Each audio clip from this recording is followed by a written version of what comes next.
నమస్తే, welcome to cube TV. నేను మీ journalist అని.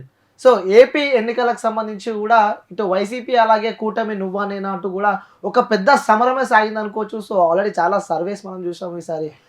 ఏపీలో కూడా మళ్ళీ కూటమే గెలుస్తుంది. ఆల్రెడీ వైఎస్ జగన్ పని అయిపోయిందని చెప్పి కూడా పెద్ద ఎత్తున మనము సర్వేలు చూస్తున్నాము. సో దీనికి సంబంధించి కూడా నేను ఒక సర్వే చూడడం జరిగింది. సో ఆ సర్వే నేను చూస్తుంటే అబ్బా నిజంగా వాస్తవేనా అని చెప్పి కూడా నాకు అనిపించింది. సో ఈరోజు నేను ఆ గెస్ట్ని, ఆ పొలిటికల్ అనాలిసిస్ని కూడా ఈరోజు మన ఆ స్టూడియోకి తీసుకురావడం జరిగింది. విత్ ఎగ్జాంపుల్స్తో సహా సామాన్య జనాలకు ఈజీగా అర్థం అవడానికి కూడా ప్రతి ఒక్క క్లారిటీగా తను ఎక్స్ప్లెయిన్ చేసి చూపిస్తున్నారు. సో ఆ గెస్ట్ ఈరోజు మన క్యూబ్ టీవీ వ్యూవర్స్ అలాగే ప్రజలందరికీ పరిచయం చేద్దామని చెప్పి కూడా మన క్యూబ్ టీవీకి తీసుకురావడం జరిగింది. సో మనతో పాటు ఆ గెస్ట్ ఉన్నారు. ఆ గెస్ట్ ఎవరో కాదు, పొలిటికల్ అనాలిసిస్ రామ్ గారు మన దగ్గర ఉన్నారు. సార్ నమస్తే.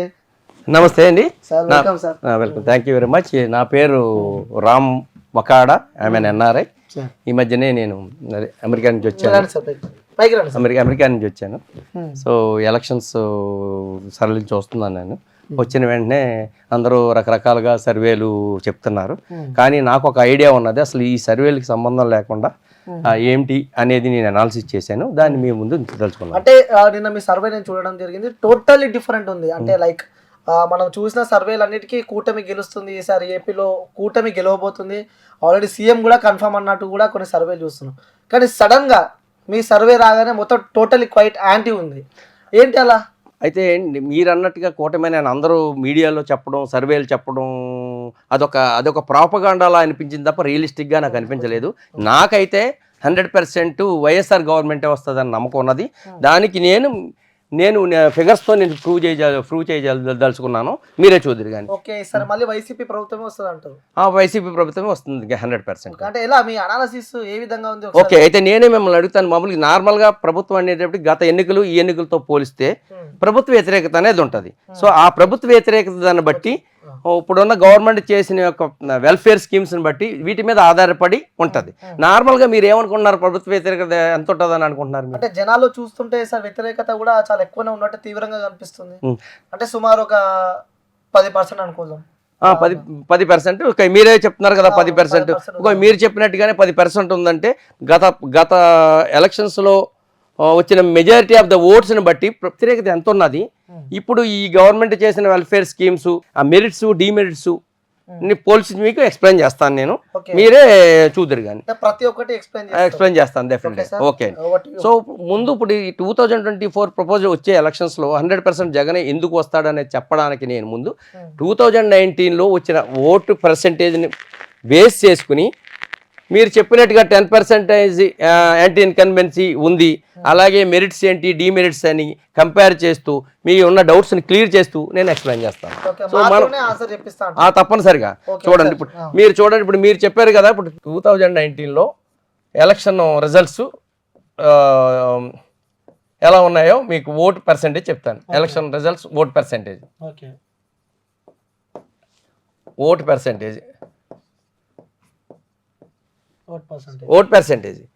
లాస్ట్ 2019లో వైఎస్ఆర్ గవర్నమెంట్ 50.5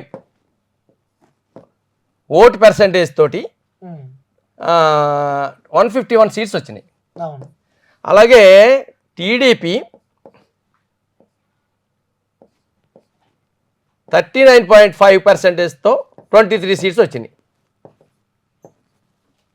జనసేన జేఎస్పీ 5.5తో 1 సీటే వచ్చింది. సో అదర్స్ ఇంకా మిగిలిన పర్సెంటేజ్ ఇంకెంత 4%, 4.5 అంత ఉంది అదర్స్. సో 0 వచ్చినాయి. అయితే ఇప్పుడు ఈ 3 పార్టీలు, బీజేపీ ఇందులో 1% ఉంది. సో ఇప్పుడు ఈ 3 పార్టీలు చూస్తే ఈ వైఎస్ఆర్ కలిసింది కాబట్టి 50.5 ఉంది. ఈ 3 పార్టీలు కలిసి ఎన్డీఏ కలిసి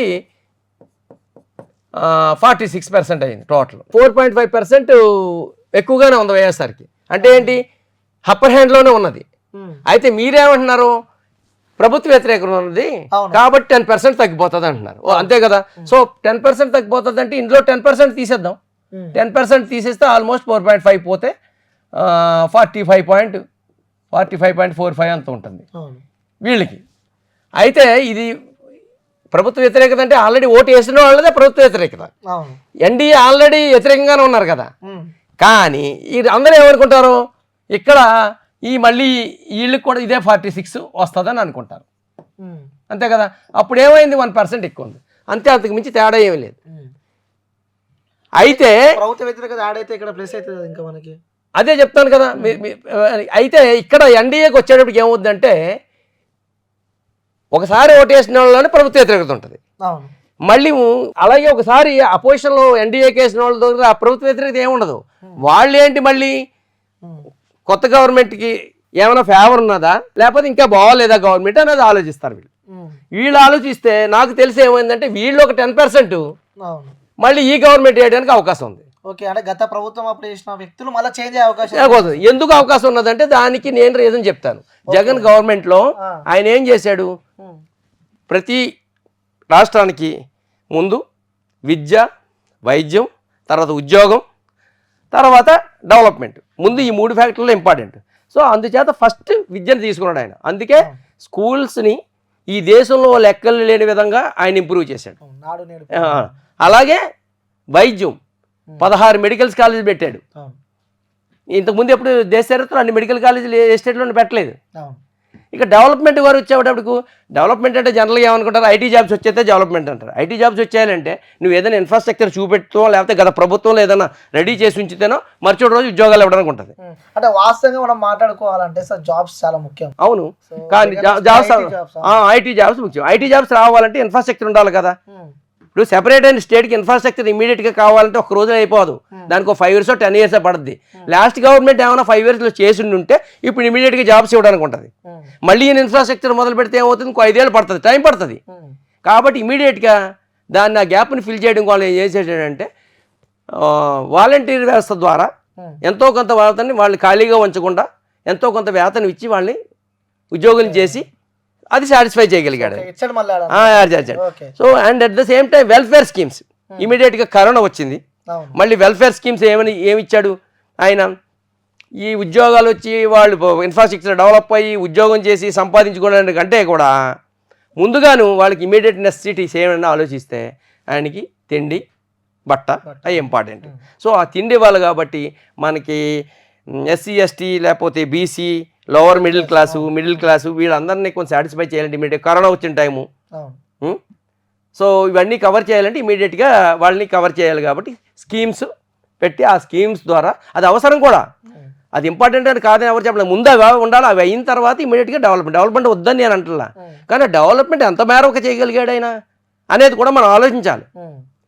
చేయలేదు రోడ్లు వేయలేదంటే రోడ్లు కూడా వేయలేదు. చూడండి లాస్ట్ గవర్నమెంట్లో ఎంత 30,000 crores ఎంత ఖర్చు పెడితే 43,000 crores ఈయన ఖర్చు పెట్టాడు. అంటే సార్ మనం ఒకటి వాస్తవంగా మనము ఏపీ రోడ్లపైకి వెళ్తుంటే మనకి ముఖ్యంగా రోడ్లు సో అంటారు అంటే ఒక ఉదాహరణ చెప్తారు కదా. సో ఒక ప్రెగ్నెంట్ ఉన్న అమ్మాయి ఆ రోడ్లపైకి వెళ్తే అక్కడనే డెలివరీ అయిపోతే అంత పరిస్థితి, దీర్ఘమైన పరిస్థితి ఏపీ ఉంది.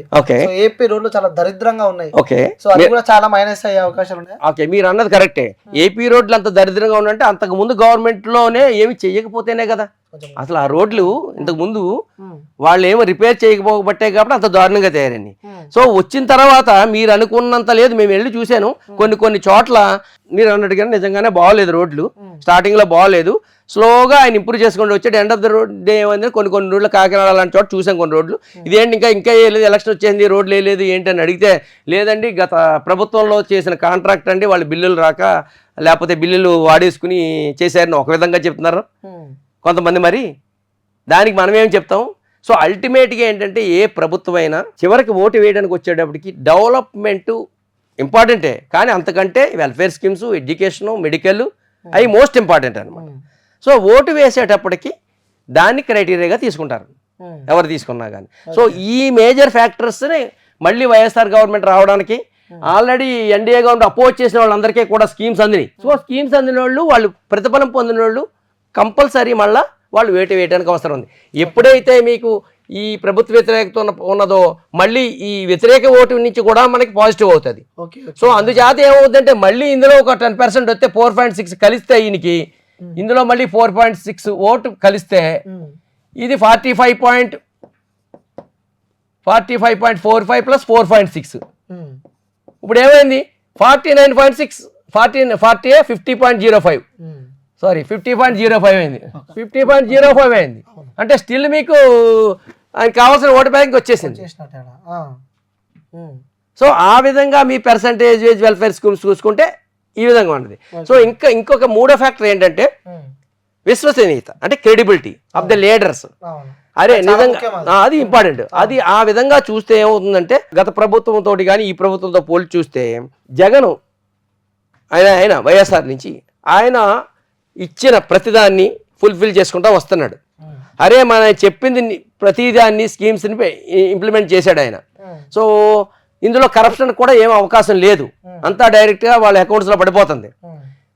అంటే కరప్షన్ కూడా ఏమీ లేదని చెప్పి మీరు చెప్తున్నారు. మీరు చెప్పండి. ఏపీలో ఉన్న వైసీపీ నుంచి గెలిచిన ప్రతి ఒక్క ఎమ్మెల్యే, ప్రతి ఒక్క మంత్రి, సో అందరి పైన కరప్షన్ చాలా బీభత్సంగా డబ్బులు దోచుకున్నారు. సో జనాల నుంచి తీవ్రంగా వ్యతిరేకత ఉంది ఆ లీడర్ల పైన. ఇప్పుడు మీరు న్యూస్ లోని పేపర్ లోని మనం ఎలా అయినా చెప్పొచ్చు. మీరు నన్ను క్వశ్చన్ అడిగితే నేను ఏదైనా ఆన్సర్ చెప్పొచ్చు. ఎగ్నిస్ట్ గా వాళ్ళ కోసం ఇంట్రెస్ట్ గా ఉన్నది. వాళ్ళు జబర్దస్తంగా అవకాశం ఏది, డబ్బులన్నీ తీసుకెళ్ళి డైరెక్ట్గా అకౌంట్ చేస్తున్నాడు. మీరు అన్నట్టున్నారు కదా డెవలప్మెంట్ లేదని. డెవలప్మెంట్ ఉంటే అందులో కమిషన్లు తీసుకుని వాడుకోవడానికి ఉంటుంది. ఇంకెక్కడ తీసుకుంటానికి అవకాశం ఉంది వాళ్ళకి?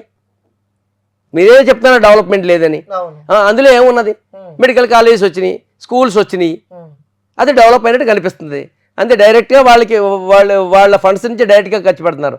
సో ఇదంతా యాంటీ ప్రాపగండా తప్ప ఎమ్మెల్యేలు కానీ ఎంపీలు కానీ వాళ్ళు ఖర్చు పెట్టి అందులో కమిషన్ తీసుకునేటంత అవకాశం వాళ్ళకి ఎక్కడా లేదు. ఇదంతా యాంటీ ప్రాపగండానే, టోటలీ యాంటీ కావాలని చెప్పింది తప్ప అందులో వాళ్ళు తీసుకుని చేసడానికి ఏమి కనిపించట్లేదు.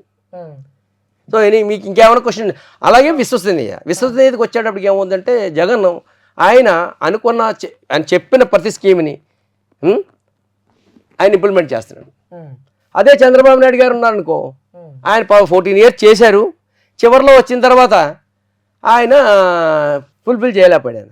మళ్ళీ ఏంటి యాంటీ ప్రాపగండా చేశారు. ఏమని యాంటీ ప్రాపగండా చేశారు? ఇలా స్కీమ్స్ ఇచ్చుకుంటా పోతే ఇది ఏదో నైజీరియా అయిపోద్ది, శ్రీలంక అయిపోతుంది, అయిపోద్దని యాంటీ ప్రాపగండా చేశారు. ఒక్కొక్కసారి ఏమవుతుందంటే విశ్వసనీయత కోల్పోయారనుకో, వాళ్ళు ఏ మాట చెప్పినా అది నెగిటివ్గా రిఫ్లెక్ట్ అవుతుంది. ఆయన ఆ విధంగా ఏమో అయిపోతుందని చెప్పి మళ్ళీ నేను ఇస్తానని మొదలెట్టాడు ఆయన. నేను మళ్ళీ ఇస్తానంటున్నాడు ఆయన. మరి మళ్ళీ నువ్వు ఎలాగ ఇవ్వగలవు? ఈ వాటర్ మైండ్ సెట్ అలా ఉంటుంది. ఇప్పుడు ఒక మాట మాట్లాడి అదే పని చేయదని చెప్పి మళ్ళీ అది ఇస్తుంటే ఆయన మీద నమ్మకం పోయింది. ఇచ్చే హామీలు అన్ని దొంగ హామీలు, వైసీపీ ఇచ్చే హామీలు ప్రతి ఒక్కరు దొంగ హామీలు. సో మా 6 గ్యారంటీలో ప్రతి ఒక్కటి మేము గెలవగానే అమలు చేస్తాం అన్నట్టు కూడా కూటమి చెప్తున్నారు. అదే అంటుంటా. ఇప్పుడు వైఎస్ఆర్ ఇప్పుడు జగన్ ఏం చేశారు? ఆయన ఇచ్చిన ప్రతి నవరత్న అన్నింటినీ ఇంచుమించి 99.9 అందరికీ తెలుసున్న విషయమే. ఏ ఫలానా దాన్ని ఇంప్లిమెంట్ చేయలేదు, ఫలానా దాన్ని ఫుల్ఫిల్ చేయలేదు ఎవరినైనా చెప్పమనండి, ఆయన ఫుల్ఫిల్ చేశాడు. అదే చంద్రబాబు నాయుడు గారికి వచ్చేటప్పటికి లాస్ట్ టైము అన్నవి ఫుల్ఫిల్ చేయలేకపోయాడు ఆయన. మళ్ళీ ఇవి ఇస్తే బీద దేశం అయిపోతుంది, లేకపోతే శ్రీలంక అయిపోతుంది, నైజీరియా అయిపోతుంది. అలాంటప్పుడు మళ్ళీ ఈయన మళ్ళీ అలాగే ఇవ్వగలుగుతాడు, ఇంకా ఎక్కువ బడ్జెట్ అలాగే ఇవ్వగలుగుతాడు. ఇవన్నీ వాటర్ ఆలోచిస్తాడు. ఇప్పుడు రేపు పొద్దున వచ్చింది కాకుండా ఉన్నాయి తీసేస్తాడేమో అని భయం ఉంటుంది ఆయనకి. అంటే గతంలో ఇచ్చిన హామీలు నెరవేర్చలే కాబట్టి సో ప్రజలలో కూడా అది వ్యతిరేకత కూడా ఉంటుంది. డెఫినెట్గా వ్యతిరేకత ఉంటుంది, డెఫినెట్గా వ్యతిరేకత ఉంటుంది. ఎందుచేతంటే ఒకసారి నమ్మకం పోయిన తర్వాత, క్రెడిబిలిటీ పోయిన తర్వాత నమ్మరు. ఆయన ప్రతి పాయింట్ కూడా ఇప్పుడు వాలంటీర్లు అన్నారు, వాలంటీర్ వ్యవస్థ మంచిది కాదన్నాడు ఆయన. మళ్ళీ అదే ఆయన మంచిది నేను ఇస్తానంటున్నాడు ఆయన. అంటే ఆయన నమ్మకం లేదు. ఒకసారి మళ్ళీ రేపు పొద్దున మళ్ళీ వచ్చిన తర్వాత ఇది మంచిది కాదని తీసేస్తాడేమో అని భయం వీళ్ళకి.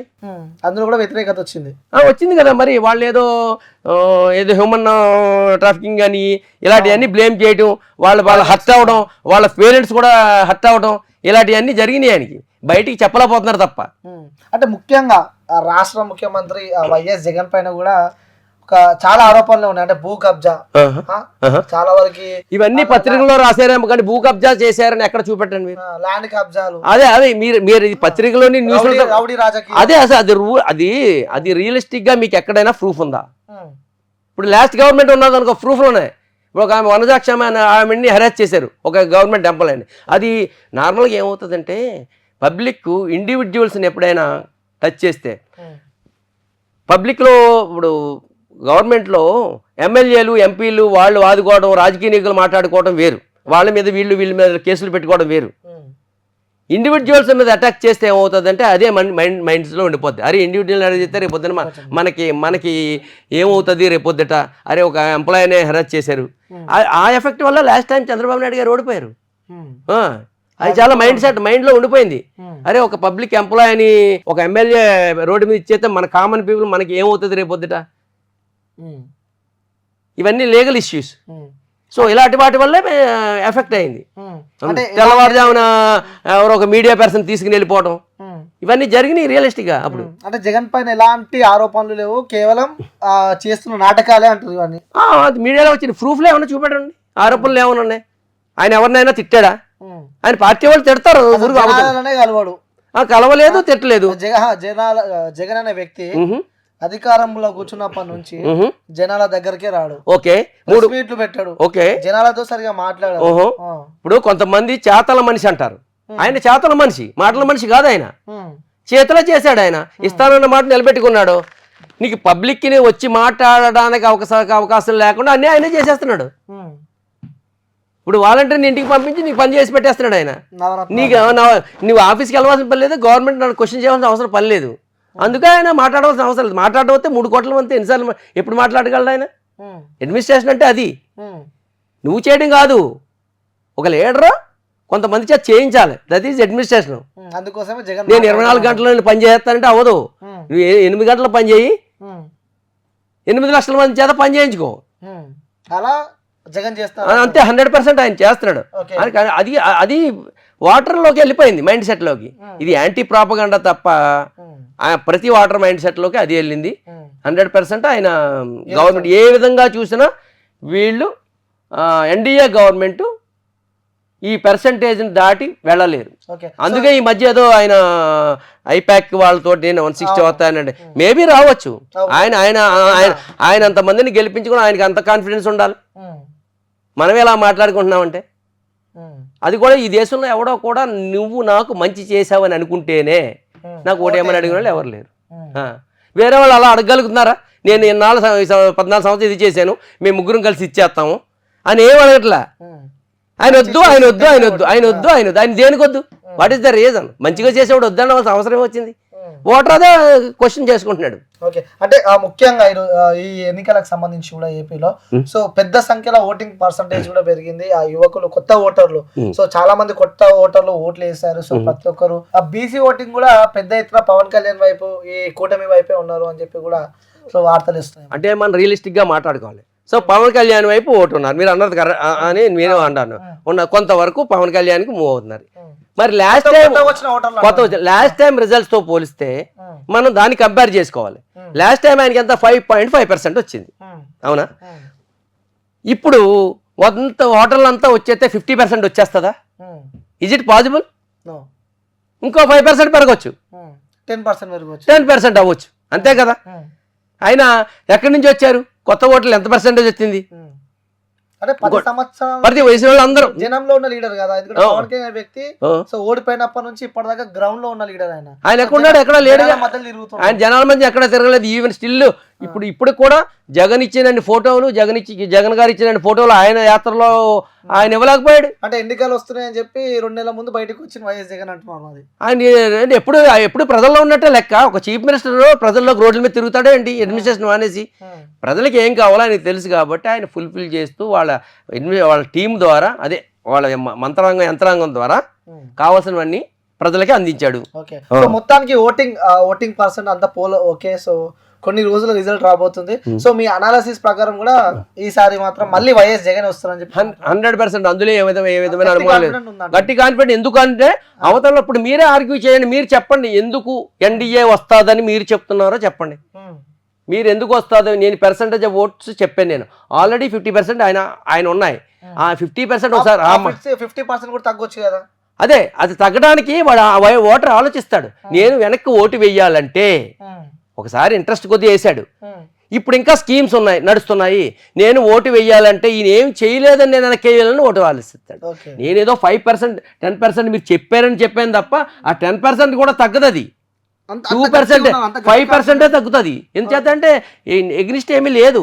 Anti propaganda. ఎప్పుడు కూడా ఓటు అంటే ఏంటి? తను నేను ఎవరికి వేస్తున్నానో చెప్పడు. అవును. ఈ పబ్లిక్లో సర్వేలు గిరివేలు అన్నీ ఏంటి, పబ్లిక్లో ఎవరు చెప్పరు, ఆ మనసులో ఉంటుంది. అవును. మనసులో ఉంటుంది. మనసులో ఏమనుకుంటాడో మన రీజన్స్ కావాలి. అవును. ఆయన రీజన్స్ ఏంటంటే నేను వెయ్యాలా వద్దా, ఎందుకు వేయాలి ఎందుకు వేయకూడదు, ఉన్న గవర్నమెంట్కి నేను ఎందుకు వేయాలి, పాతవాడు వేసాడు 50%, ఎందుకు వేయాలంటే ఆయనకి 90% ఆఫ్ ద ఫ్యాక్టర్స్ ఆయనకి వేయడానికే రీజన్ చూపుతున్నాయి. వెయ్యకపోవడానికి ఆయనకి నెగిటివ్ లేదు, అపోజిషన్ పార్టీకి అంత స్ట్రెంగ్త్ లేదు, వీళ్ళు ఏం చేస్తామని చెప్పడానికని అపనమ్మకం. సో అందుచేత వైఎస్ఆర్ జగన్కే వేయడానికి 100% నమ్మకం ఉన్నది. ఈవెన్ 10% కూడా 5% అది జనరల్గా ఉండే ఇది ఇన్ఫ్లుయెన్స్ వల్ల, మీడియా ఇన్ఫ్లుయెన్స్ వల్ల పబ్లిక్ కూడా అంత తెలియదు. 4 సార్లు పదే ఏదో చెప్తే నిజమని నేను నమ్మే పర్సంటేజ్ ఉంటుంది, చివరికి వచ్చాడు ఉంటుంది. Same thing with opposition parties. Okay, so 175కి 175 ఈసారి పక్క కన్ఫర్మ్ అని చెప్పి అంటున్నారు. ఇప్పుడు 175 అంటే నార్మల్గా ఆయన చేశాను నమ్మకం చెయ్యాలి అని ఉంటుంది. కానీ కొంతమంది ఆయన నిలబెట్టిన క్యాండిడేట్స్లో కూడా 175 మంది ఫేవరబుల్గా ఆయన చెప్పినట్టుగా చేయలేకపోవచ్చు, ఆ ఓటుని తీసుకురాలేకపోవచ్చు. ఆయన రావాలని ఉంటుంది, కానీ అందులో 10 మందో 20 మందో నెగిటివ్ ఉండొచ్చు. 100% అంత యాక్టివ్ ఎమర్జీ అయిపోయినంత క్వాలిటీస్ లేకపోవచ్చు, వాళ్ళకు ఉన్నది కెపాసిటీ అంతే. సో అలాంటి వాళ్ళు కొంతమంది పోవచ్చు. అల్టిమేట్గా ఏంటంటే నాకు తెలిసి అయితే మినిమం 110 వస్తాయి, అది తర్వాత ఎంతైనా రావచ్చు అని అనుకుంటున్నాను నేను. ఈ మధ్య అందరినీ ఓటర్స్ని గ్రౌండ్ లెవెల్లో చూసిన దాన్ని బట్టి. ఓకే, సో మొత్తానికి అయితే ఏపీ గడ్డపై మరోసారి వైసీపీ జెండా ఎగరబోతుంది 100%. అందులో ఏమీ తేడా లేదు, ఎందుకంటే ఇవే ఫ్యాక్టర్స్ మీరు సొంతంగా అనలైజ్ చేసుకోండి. అపోజిషన్ ఎప్పటికీ స్టిల్ లోవర్ హ్యాండ్లోనే ఉంది, అది ఎప్పుడు అప్పర్ హ్యాండ్ రీచ్ కాలేదు. వాళ్ళు అంత స్ట్రాంగ్ అంటారు, అంత స్ట్రాంగ్ ఉంది, అప్పర్ హ్యాండ్ రీచ్ కాలేకపోయారు. మనం ఏదో ఫిగర్స్ మీడియాలో అనాలిసిస్లు తప్ప ఏదో డెవలప్మెంట్ లేదో అనే, డెవలప్మెంట్ లేదంటే డెవలప్మెంట్ చేసింది కూడా వాళ్ళు చెప్పుకోలేకపోయారు. ఇప్పుడు చేసిన వాళ్ళు కొంచెం చెప్పలేరు, నెగిటివే తొందరగా వెళ్ళిపోతుంది, నెగిటివ్ వెళ్తుంది. సరే చివరిగా ఓటు వేసాడు మళ్ళీ ఆలోచిస్తాడు. ఓకే, సో దేనికి వేయాలి, 100%. Okay sir, thank you sir, thank you so much. Thank you.